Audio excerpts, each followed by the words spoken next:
Who is Dundermoose? Welcome back to This is Dundermoose, and this video is about how to begin reffing your BrOSR campaign. I'm going to show you a fun, gamified way you can easily prep your campaign for play. When I say campaign, I mean the world. I mean starting this game. I know some people think of a campaign as like a limited group of players that go through a story.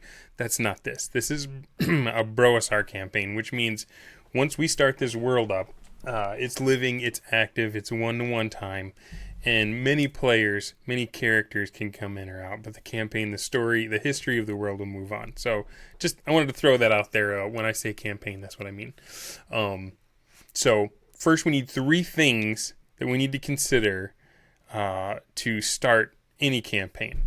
And when I sat down to do this, I have to admit I was intimidated as to where to begin.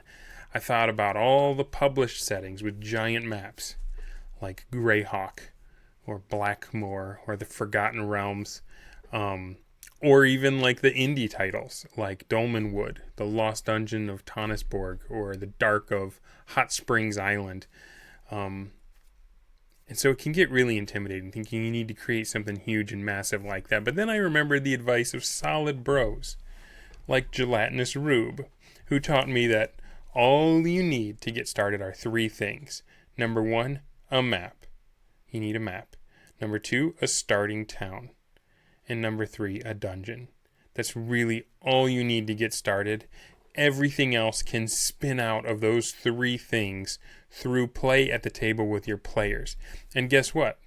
They don't care about anything that isn't directly pertinent to their situation in the first place. So you don't have to worry about it either. You don't have to come up with a bunch of backstory and history and what year the cataclysm happened or any of that. They don't care, and you don't need to either. So here's a little tip from me to you. Give the starting town a problem and make it a problem which can only be solved with something in the dungeon. Then you'll be off to the races on game day. So the first thing we need is the map.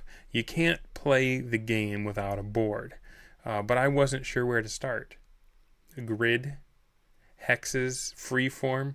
I'm no kind of artist. You've seen some probably amazing people online, but that's not me. But here's where my first can't miss easy way to create the map comes in, and it's right in the back of the book. Appendix B, page 173 of the Dungeon Master's Guide. It's meant for scenarios where the party goes off your prepared map, but we can use it to get started here too. So you're going to roll 1d8 to see what terrain you start with, and then you're going to roll a d20 for each hex after that. Let me pull it up here. So on the right hand of my screen, you'll see the page, and about 2/3 of the way down is this chart. And running across, we got plains, scrub, forest, rough, desert, hills, mountains, and marsh. And so I just roll a 1d8 across the top to see what the center is going to be. And then, like in this case, the center was a scrubland. And then on the scrubland chart, you roll a d20, and depending on what you get, carry it over to the left, and you'll see what the next hex is. So start in the center, go north, work your way around, and then just keep populating out the hexes.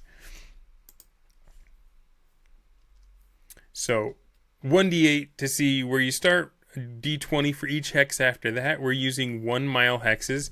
It's random, it's fun, and it doesn't feel like you're working hard to create. It feels like play. It feels like you're playing the game, even though you're by yourself, starting off. And some people might have a problem with the randomness. They're like, well, I like to start off with a geological survey and the astronomy and planet formation and blah, blah, blah.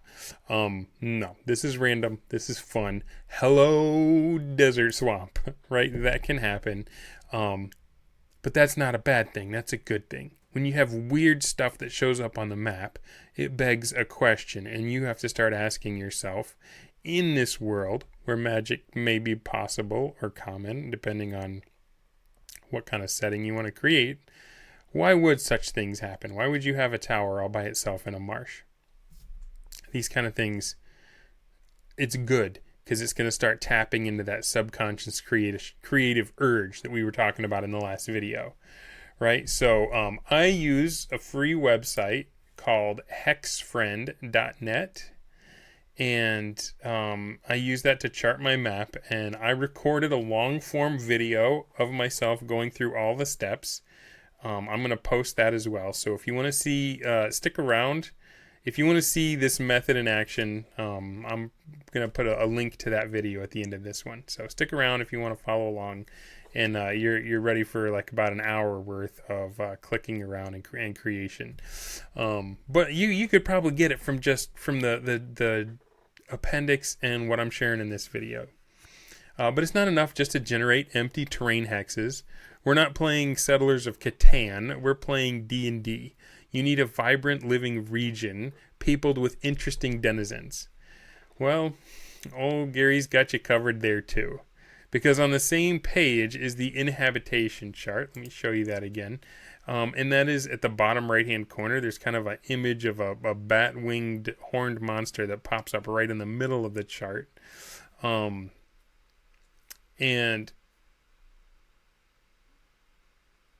you roll a D100 for each hex to see what lies therein. Most of the hexes are going to be uninhabited. Like if you get anything above if you get a 17 or higher on a D100, there's nothing in it. But you can have single dwellings, villages, cities, even castles and ruins. This little chart puts in some heavy work. And one of those little thorps or hamlets or towns that you plop down on your map, those could make a perfect setting for your starting town. Ideal starting place for your campaign. Ruins also make for wonderful dungeon locations. If you roll up a ruined tomb, that's just begging to be themed for mummies or the undead. And likewise, the castle system is just nuts bonkers for creating full-blown factions in your setting. So let's say you do roll up a castle.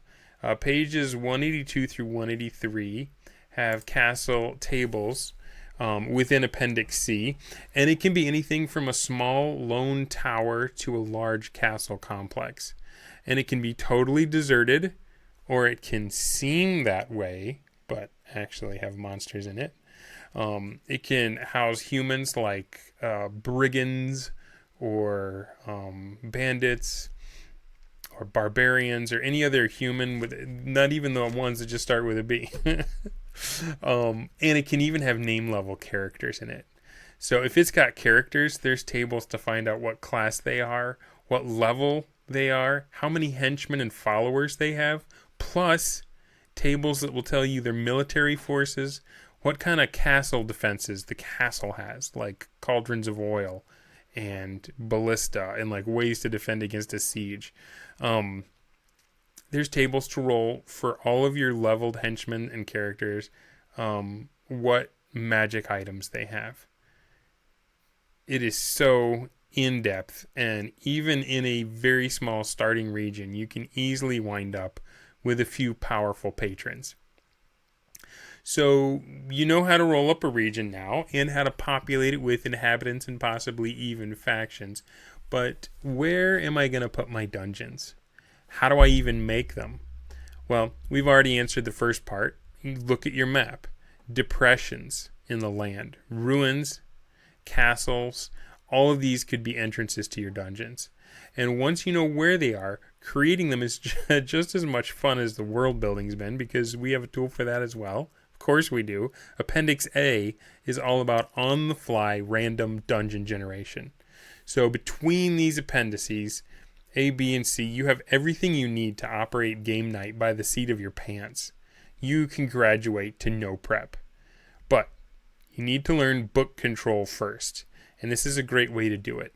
So we're going to prepare the first 3 levels of your dungeon using Appendix A, but I'm going to save that for the next video.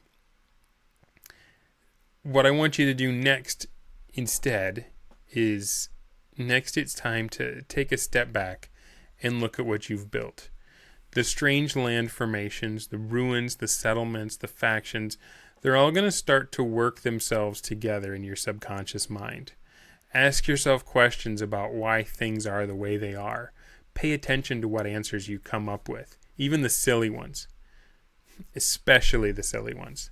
This is where the part one video comes in too.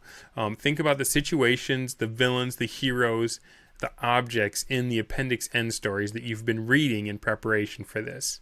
How would those characters operate in your region? How would the forces at work there treat your little neck of the woods? Sooner or later, you're going to be in bed resting, or not resting, you'll be in bed resisting getting up for the day. You're going to be on a walk. You're going to be in the shower or driving. And a piece of the literature will connect with a piece of your world. And then you'll just know. You'll know what it is and how to use it and where it would work. Put it into the world raw and unformed. And see what your players make of it. They are going to change it by interacting with it, and you want that. Don't railroad them into your interpretation. Don't make them replay Star Wars in your head, right? You want their take on your primordial nugget, and you want their take on it more than you've ever wanted any pre-scripted plot beat you've ever flopped out there in your life. If you want to read my journey as I'm running this stuff for the first time, I invite you to read my blog at Tales of Dundaria. I'll put the link down in the comments or in the description. If you want to see me working out a region map in long form, it won't be the one. This is the one I'm using for my players, and the reason it's so small is because this is all the stuff that they've already discovered. There's more around it that they haven't. I'm not going to show you me working through that one because they might take a peek, and I don't want any spoilers. But I'm gonna link to that video where I start with a blank hex map and roll up a region. So if you want to see me working out a region map in long form, including wrestling with ambiguity and making those gut calls as things come up that I'm not sure how to implement them, go ahead and click on the campaign creation video that you should see in the end card. This is my first time using this stuff with YouTube, so hopefully it's there. I'm not going to point on this screen because I don't know where the card's going to go. But anyway, click on that one if you want to see this stuff. Like if this wasn't enough, this little taste wasn't enough, and you want to actually watch me do it in real time, click on that. None of this stuff is going to help you much if you don't head in with the right mindset. So if you missed it, go ahead and click on the video for part 1 of this series now. And if you want to keep getting these kind of insights, this kind of journey, hey, I'm not perfect at this stuff. There are guys that know this stuff inside and out, and you should be following them. I'm just some schmuck who is inspired by these ideas, and I want to play in this play style, and I'm trying to do it out in the open, pulling the curtain back, showing the receipts. So if you want to go on that journey with me, please subscribe to this channel. If you like what you're seeing so far, go ahead and throw up a thumbs up there. If you think I'm wrong and you want to save my soul from starting down the dark path of the BrOSR, my comment section is open. You can let me have it. If you are also starting off on this journey, I want to hear from you as well in the comment section. What do you think of the BrOSR? What do you think of these principles of trying to bring back one-to-one timekeeping, patron play, all of the amazing stuff that the hobby started out with? Let me have it in the comments, and other than that, I will see you guys for the next one. Who is Dundamoo?